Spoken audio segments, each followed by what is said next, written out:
بسم اللہ الرحمن الرحیم۔ السلام علیکم ورحمۃ اللہ وبرکاتہ۔ چند دنوں سے سوشل میڈیا پر پاکستان کے حوالے سے مذہبی طبقات میں بہت زیادہ کشمکش دیکھنے میں پھر سے آ رہی ہے۔ کراچی میں ایک اجتماع ہوا جس میں کراچی کے ہی علماء شامل ہوئے اور وہاں سے ایک فتویٰ مفتی منیب الرحمن صاحب نے جاری فرمایا اور اس کے ساتھ ساتھ انہوں نے ایک خطاب بھی کیا۔ ان کے فتوے پر بھی اعتراضات ہیں، سوالیہ نشان ہیں، پھر ان کی گفتگو پر بھی ہمیں اعتراض ہے۔ سب سے پہلے ان کی جو حیثیت ہے معروف، اور پاکستان میں ہی نہیں دنیا بھر میں جہاں کہیں بھی اہل پاکستان موجود ہیں وہ انہیں مکتبہ فکر بریلوی کے مفتی اعظم کی حیثیت سے جانتے ہیں، اور ایک طویل مدت تک تقریباً 2 دہائیاں وہ پاکستان رویت حلال کمیٹی کے چیئرمین رہے۔ تو اس حوالے سے وہ پاکستان کی سب سے جانی پہچانی معروف اور مشہور شخصیت ہے۔ تو ان کا دیا ہوا فتویٰ بہت اہمیت کا حامل ہوتا ہے۔ وہ مفتی اعظم پاکستان مکتبہ فکر بریلوی ہے۔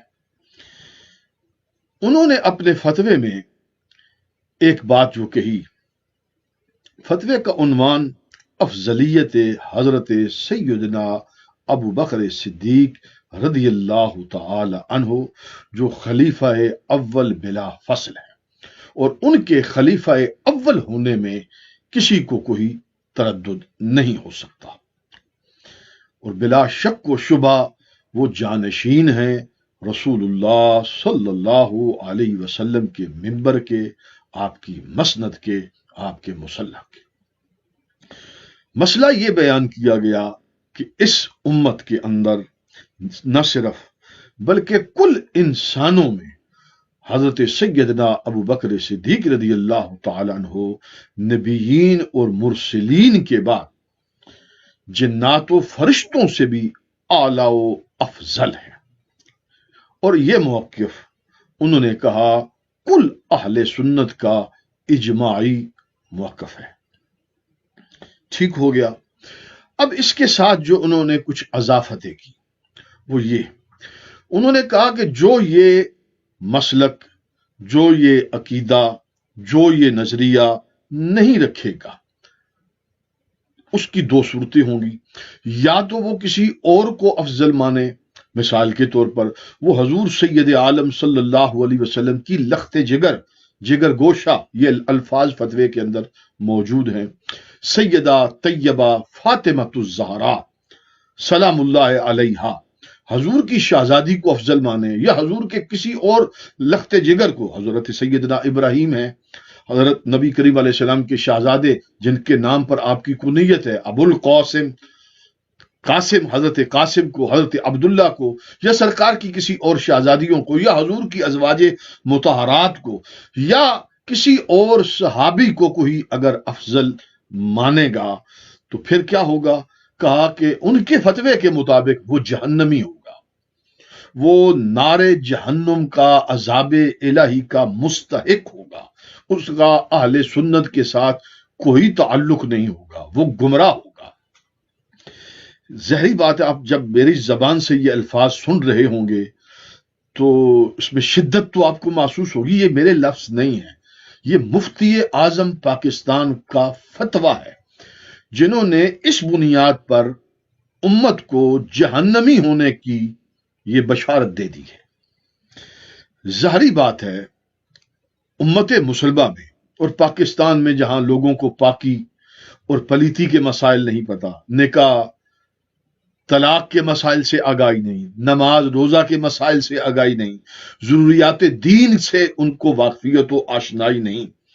جو ضروریات دین وہ ہوتی ہیں کہ جن کے بارے میں آپ سے سوال کیا جائے گا، آپ سے پوچھا جائے گا، یا جن چیزوں کے ہونے سے آپ مسلمان بنتے ہیں اور جو چیزیں آپ کے پاس نہ ہو تو آپ دائرہ مسلمانی سے نکل جاتے ہیں. لوگوں کو تو اس کی بھی ابھی تک پوری معلومات نہیں. تو انہوں نے پورے اہل پاکستان کو، وہ مفتی اعظم پاکستان ہے، فتویٰ جاری کیا ہے جو شخص یہ عقیدہ نہیں رکھے گا وہ جہنمی ہے، بقول حضرت مفتی منیب الرحمان صاحب کے. میرا سوال ہے مفتی صاحب سے، یہ جہنم کی تقسیم اور جہنم کا سرٹیفکیٹ دینے کا فتویٰ، لائسنس آپ کو کس نے جاری کیا؟ قیامت والے دن فیصلہ ہونا ہے، عدالت الہیہ قیامت والے دن قائم ہوگی. میں گناہگار ہوں، روح سیاہ ہوں، مجھے پورا پتا ہے، اور مجھ جیسے اور بھی کئی لوگ ہوں گے، لیکن میں سب سے کم تر ہوں، مجھ سے بہتر ہوں گے. فیصلہ قیامت والے دن ہونا ہے، اور میں امید رکھتا ہوں، میں یقین رکھتا ہوں، من قال لا الہ الا اللہ دخل الجنہ. میں یقین رکھتا ہوں اللہ غفور ہے، اللہ رحیم ہے، اللہ رحمان ہے، وہ اپنے بندوں پر مہربان ہے، اور سرکار دو عالم صلی اللہ علیہ وسلم کی امت پر وہ کرم فرمائے گا. اور اسی امید پر قرآن مجید نے جتنا ڈر سنایا ہے، میں یہ سمجھتا ہوں کہ اللہ کی رحمت اللہ کے عذاب پر، اس کے غضب پر غالب ہے.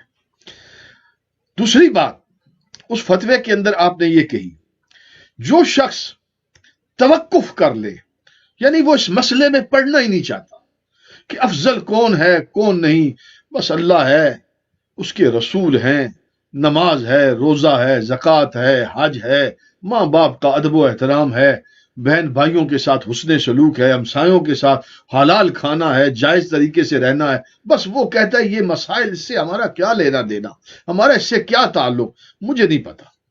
مفتی صاحب کہتے ہیں وہ شخص بھی جہنمی ہے، وہ شخص بھی جہنمی ہے، چونکہ توقف کا یہ معنی ہے.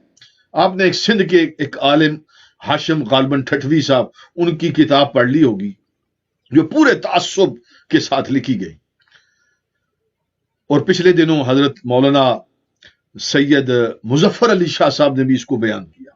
یہ تعصب کی بنیاد ہے کہ جو توقف بھی کر لے، وہ نماز پڑھے، روزہ رکھے، زکوٰۃ کرے، حج کرے، حضرت سیدنا ابو بکر صدیق کو دل و جان سے چاہے، عمر فاروق کو دل و جان سے چاہے، عثمان باحیا کو دل و جان سے چاہے، پہلے درجے سے لے کر آخری درجے تک ہر صحابی کو مان لے، صرف زبان سے نہ کہے تو وہ بھی جہنمی ہے، وہ بھی نارے جہنم کا، آگ کا، گلے سڑے گا وہ جہنم میں، کہ زبان سے بولا کیوں نہیں.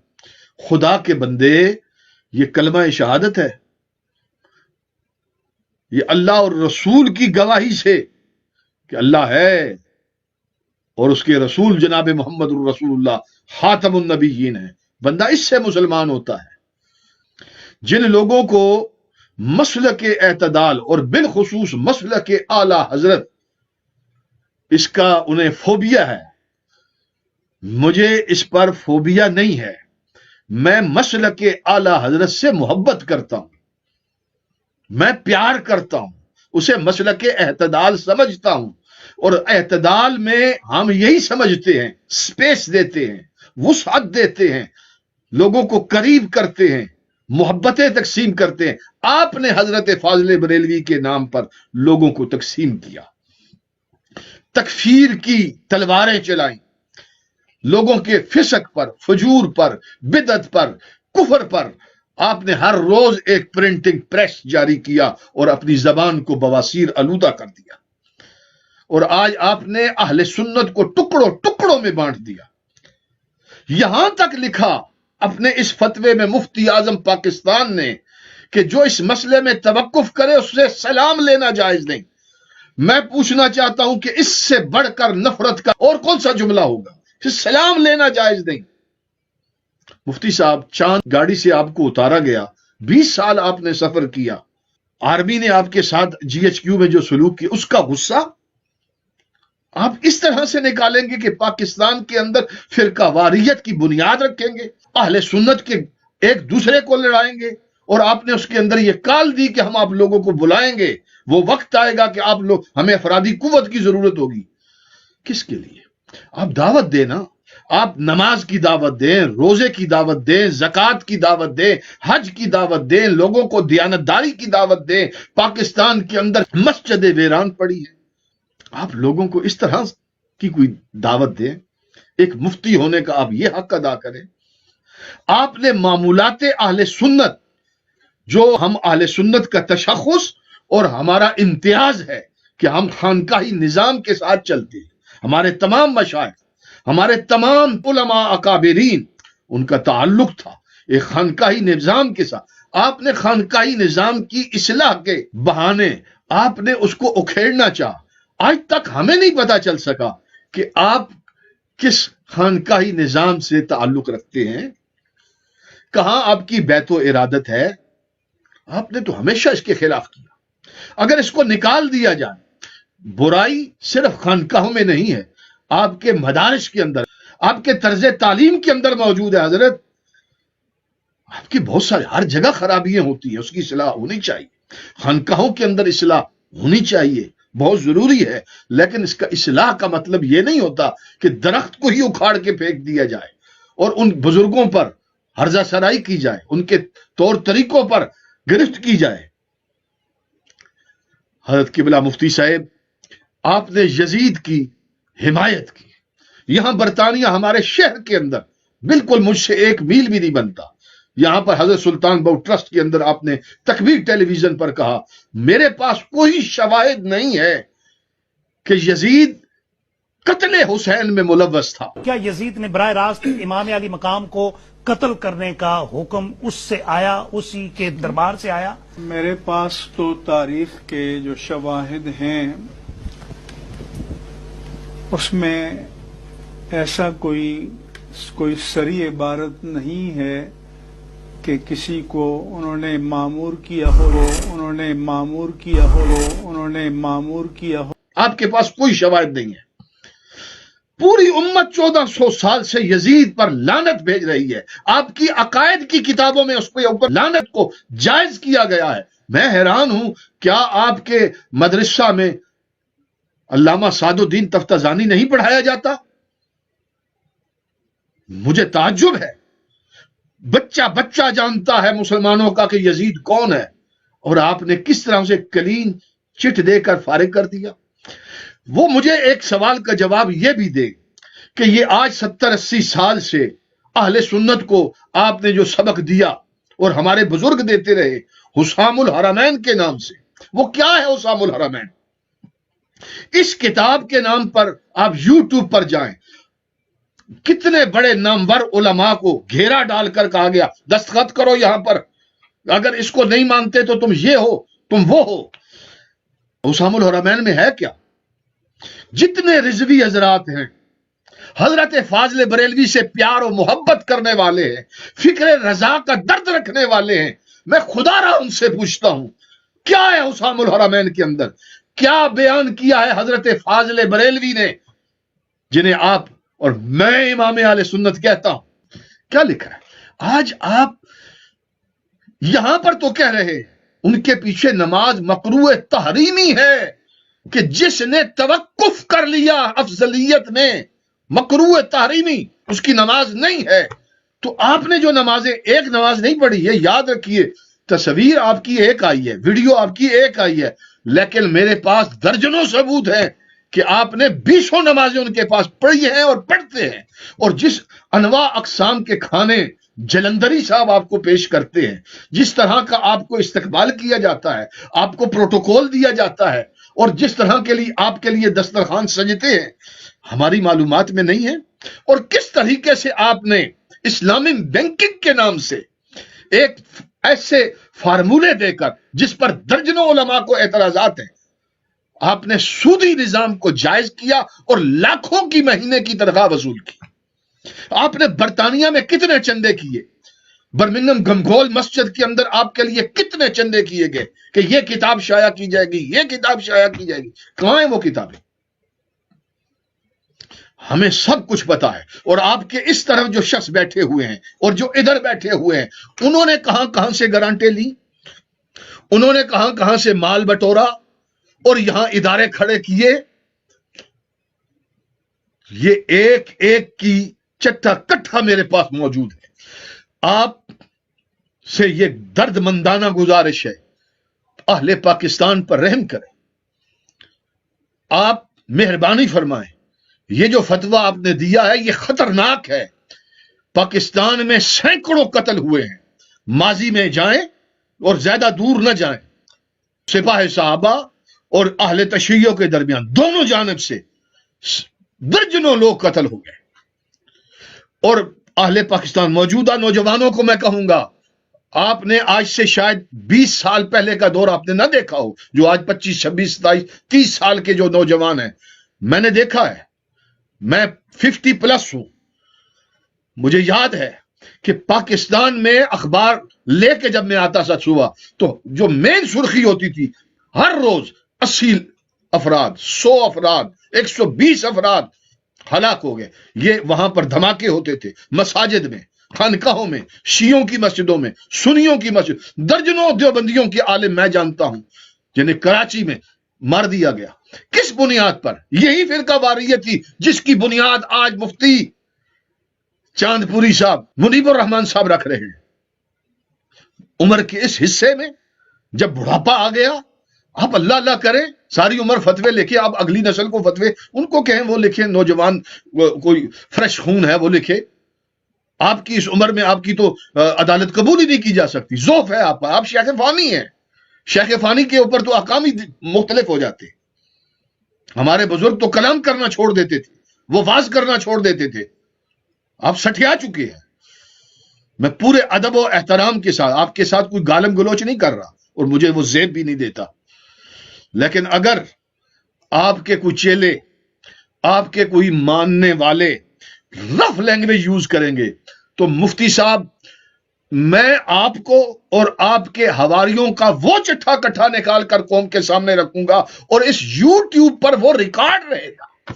آپ بھی دنیا سے چلے جائیں گے، میں بھی چلا جاؤں گا، لیکن وہ چیزیں آپ کے ریکارڈ پر میں باقی چھوڑ جاؤں گا جو آج تک میں مناسب نہیں سمجھتا کہ ان کو منظر عام پر لائی جائیں، پردہ رکھا جائے. ہم بھی غلطی کرتے ہیں، ہر بندہ گناہگار ہے، لیکن آپ نے جس طرح سے سرٹیفکیٹ بانٹ دیا ہے، اور بالخصوص سادات کے حوالے سے آپ نے جو لفظ بولے، غضب ہے. آپ نے کہا کہ جو سید بد عمل ہے اس کا احترام نہیں کیا جائے گا. کراچی کے سارے میمن پاک ہو گئے، کراچی کے سارے سیٹھ پاک ہو گئے، آپ ان کا احترام کرتے ہیں. یہ جن کے پیچھے نماز پڑھتے ہیں وہ تو بد عقیدہ ہیں حضرت. نسب رسول پر آپ نے حملہ کیا ہے. پاکستان کے اندر جو فرانس کے حوالے سے مطالبہ کر رہے ہیں اور ان ناپاکوں کے حوالے سے مطالبہ کرتے ہیں کہ انہوں نے رسول اللہ کی گستاخی کی ہے، میں پوچھنا چاہتا ہوں، مفتی منیب الرحمان نے نسب رسول کی گستاخی کی ہے. حضور کے نسب کہتے ہیں خون کو، حضور کا خون، جن کا رشتہ تعلق خون کے ساتھ رشتہ ہے. انہوں نے کہا، صاف لفظوں میں کہا، ویڈیو موجود ہے، کہ ہم اس سید، چاہے وہ سید شاہ اپنے پہلے لکھوا لے، شاہ اپنے بعد میں لکھوا لے، ہم اس کا احترام نہیں کریں گے جو بد عمل ہوگا. یہ لفظ بولے انہوں نے. بد عمل کا مطلب کیا ہے؟ گناہگار. تو یہ سارا پاکستان دودھ میں دھل گیا ہے، اور خود مفتی صاحب دودھ میں دھل گئے ہیں سودی نظام کی تنخواہ وصول کر کے. اور یہ مساجد میں بیٹھے ہوئے جتنے مولوی مجھ جیسے ہی ہیں، ہم تو گناہ کرتے ہیں بھائی، ہم سے خطائیں ہوتی ہیں، روزانہ ہوتی ہیں، دن میں 20 دفعہ ہوتی ہے، اور اللہ کی بارگاہ میں توبہ کرتے ہیں، رجوع کرتے ہیں، ہر نماز کے بعد استغفار پڑھتے ہیں، اپنے آپ کو گناہگار روسیا سمجھتے ہیں. اور آپ نے کیسے کہہ دیا کہ جو سید بد عمل ہوگا ہم اس کا احترام نہیں کریں گے؟ آپ کون ہیں؟ آپ کو کس نے محتسب اعلیٰ بنا دیا؟ میں پاکستان کے سادات سے بھی کہوں گا، اچ شریف کے سادات سے کہوں گا، گیلانی سادات سے کہوں گا، بخاری سادات سے کہوں گا، جتنے بھی سادات ہیں میں ان سے کہوں گا، اور عام عوام سے بھی کہتا ہوں، کوئی بھی کسی قوم کو، کسی گروہ کے بارے میں کہے، میں مثال دے کر کہتا ہوں، مثلا کوئی کہے میں مغل ہیں، راج ہیں، جاٹ ہیں، وٹو ہیں، ٹوانے ہیں، ڈوگر ہیں، فلاں، کسی بھی قوم، اے بی سی کوئی بھی ہو، کہ بھائی وہ اگر بدعمل ہوں گے تو ہم ان کا احترام نہیں کریں گے. یہ کوئی کہہ سکتا ہے؟ وَلَقَدْ كَرَّمْنَا بَنِي آدم، یہ انسان کے سر پر شرافت و بزرگی کا اور تکریم کا تاج تو میرے رب نے سجایا ہے۔ اللہ تعالیٰ تو ہمیں فرماتا ہے وَقُولُوا لِلنَّاسِ حُسْنًا، آپ ہر انسان سے حسنا تکریم سے بات کریں۔ آپ یہ کیسا درس دے رہے ہیں، سلام نہیں کریں گے؟ اور سادات کے حوالے سے مجھے تو تعجب ہے، نسب رسول کے حوالے سے۔ اور پھر آپ نے یہ کہا کہ فخر السادات کے القابات آپ نے سن 2000 سے پہلے نہیں سنے، تو 2000 سے پہلے کس نے مفتی منیب الرحمان کا نام سنا تھا؟ آپ کا تو وجود ہی نہیں سنا تھا کسی نے۔ یہ کیسی بات کہی؟ ہماری کتابیں بھری پڑی ہیں۔ سید السادات حضرت پیر سیدنا مہر علی شاہ، ان کے پاس علم بھی تھا، تقوی بھی تھا، اور وہ سادات کی پناہ گاہ اور چھتری بھی تھے۔ آپ کا کسی نہ سید سے واسطہ پڑا، نہ تعلق ہوا۔ مجھے بہت حیرت ہوئی۔ انا اعطیناک الکوثر، آج تک ہم نے اپنے بزرگوں سے، علماء سے یہی تفسیر سنتے آئے کہ سرکار دو عالم صلی اللہ علیہ وسلم کو اللہ تعالیٰ نے خیر کثیر عطا فرمایا، معجزات دیے تو کثیر۔ کوثر کا معنی یہ کیا، آپ کی ہر شان کو کوثر کا، ان میں سے یہ ایک تفسیر یہ بیان کی جاتی ہے کہ حضور سید عالم صلی اللہ علیہ وسلم کی اولاد جو بنو فاطمہ کہلاتی ہے وہ پوری دنیا میں پھیلی ہوئی ہے، کثیر ہے۔ یہ معجزہ ہے حضور علیہ السلام کا۔ یہ انا اعطیناک الکوثر کی تفسیر میں نہیں کر رہا، آپ نہیں کرتے، درجنوں علماء نے یہ تفسیر بیان کی ہے، اور ہمارے بزرگوں نے یہی، ہم نے تو یہی سنا ہے۔ خدا کا واسطہ ہے اہل سنت کو تقسیم نہ کریں، رحم کریں۔ پاکستان میں اہل سنت اس وقت قیادت سے محروم ہیں۔ ہمیں چاہیے ہم سیاسی طور پر بھی متحد ہوں، اور جو ہمارا دینی تبلیغ کا کام ہے اس پر بھی متحد ہوں، چھوٹی موٹی باتوں کو درگزر کریں۔ تحقیق کے میدان کے اندر اختلاف ہو سکتا ہے، لیکن جہاں تک تعلق ہے عشق رسول کا، محبت رسول کا، ادب اہل بیت کا اور ناموس صحابہ کا، ہم ہر فتوے کا احترام کرتے ہیں، حضور کی ہر نسبت کا ہم حیا کرتے ہیں۔ میں امید کرتا ہوں حضرت قبلہ مفتی صاحب کی خدمت میں یہ میری تلخ سخت یہ کچھ گزارشات ہیں، میں نے اس لیے یہ سخت الفاظ استعمال کیے، لفظ تو میں نے ایسا توہین امیز تو نہیں بولا، لیکن رویہ انداز میرا جارحانہ ہے۔ وہ اس لیے جارحانہ ہے کہ نسب رسول پر آپ نے جو جسارت کی ہے، آپ یہ کہہ سکتے تھے جو بد عقیدہ ہے، علماء نے لکھا ہے کہ جو بد عقیدہ ہو تو اس کے حوالے سے کچھ باتیں کی ہیں، لیکن بد عمل وہ تو ہم سب ہیں بھائی۔ میں اقرار کرتا ہوں پوری دنیا کے سامنے مجھ سے بد عملیاں ہوتی ہیں۔ اب ظاہری بات ہے بد عملی، جھوٹ بولنا بھی بد عملی ہے، غیبت کرنا بد عملی ہے، کوئی فحش کلام کرنا بد عملی ہے۔ اب میں قوائر اللہ تعالی ہمیں محفوظ رکھے اس سے، لیکن یہ چیزیں تو ہم سے سرزد ہوتی ہیں، یہ بد عملی ہے۔ صحیح، میں پورے انصاف سے کہہ رہا ہوں، خدا کے لیے آپ پاکستان کے معاشرے کو اس طرف مت لائیں کہ ہم دستو گریباں ہو جائیں۔ ہماری مساجد پہلے سے تقسیم ہے، عوام تقسیم ہے، اور پھر میں اگر انٹرنیشنل حالات آپ کے سامنے، آپ کو تو یہ دعویٰ ہے آپ پوری دنیا کو جانتے ہیں، لیکن مجھے پورا یقین ہے آپ کچھ نہیں جانتے۔ آپ یہاں انگلینڈ میں جب آئے، جہاں بیٹھے، جس طبقے کے پاس بیٹھے، جہاں جہاں ٹریول کیا اور جس مقصد کے لیے ٹریول کیا، اور یہاں لوگوں کو بھی تقسیم کیا، آپ نے یہاں بھی خیر کا کام بالکل نہیں کیا۔ اور جو لوگ آپ کے یہاں ساتھ کھڑے ہیں، میں نے ان کی پوری الحمدللہ ان دنوں میں یوں سمجھ لیں جس طرح ایک ایڈیٹر آڈٹ کرتا ہے، میں نے ان کی ساری فائنینشیل سچویشن وہ ساری جمع کر لی، اور یہاں کی گورنمنٹ کو بھی متوجہ کروں گا، اور یہاں ان لوگوں کو بھی عوام کے سامنے بھی ان کو بیان کروں گا کہ ان کے پاس یہ پیسہ کہاں سے آیا۔ اور تھوڑا بہتا پیسہ، مجھے بھی 20 سال ہو چکے ہیں برطانیہ کے اندر، ہمارا سرمایہ ہم نے جو کمایا وہ بھی سب کے سامنے ہے، اور ان کا بھی دکھائیں گے کہ یہ کس طرح چندہ پارٹی ہے۔ میں امید کرتا ہوں کہ آپ کو یہ میری باتیں آپ کی یہ یہاں پر پہنچیں گی۔